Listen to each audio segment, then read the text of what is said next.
দেখো আজকে আমরা দুপুরবেলায় কিন্তু পিকনিক করছি অনেকদিন পরে, আর আমাদের আজকে হলো কি গরিবের পিকনিক।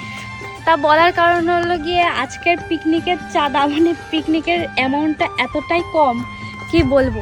20 টাকা করে কোনোদিন পিকনিক করেছো? আজকে আমাদের 20 টাকার পিকনিক, বাট এত রকমের মেনু হচ্ছে আর এত সুন্দর জায়গায় আমরা পিকনিকটা করছি। দেখো মাটির উনুনে রান্না হচ্ছে, যদিও আমাদের এটা সম্ভব হতো না, গরমের মধ্যে মাটির উনুনে রান্না অনেক চাপের ব্যাপার। এদিকে বেটু খারাপ হচ্ছে। পাপা, এই পাপা টাকা, এদিকে এদিকে টাকা টাকা টাকা। আজকে কিন্তু আমাদের কলা পাতায় খাওয়া দাওয়া হবে। এই ফোনটা খালি বাজতেই থাকে। এ মা, এই কলা পাতাগুলো নষ্ট হয়ে যাবে না? না না, নিচে আছে। বলো হ্যালো গাইস, কি করো তুমি বাবা? এখন ঝুলে বসে আছে।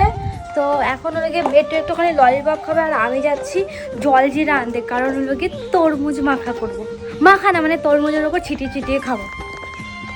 তো চলো, আজকে কিন্তু ভালোই রোদ আছে। এই নিয়েছি জলজিরা এখন, তো এটা দিয়ে খাবো আমরা এখন। এখানে শুয়ে আছে গজা। তা আমাদের আজকে গরিবের পিকনিক, তো সবাই জিজ্ঞেস করছে পায়েস হবে না, মিষ্টি হবে না, চাটনি হবে না, কিছুই হবে না। না না, সরি চাটনি হবে।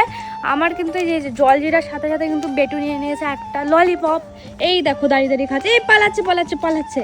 এই দেখে দেখে এরা তরমুজ কেটেও ফেলেছে। দেখো খাওয়াও স্টার্ট করে দিয়েছি।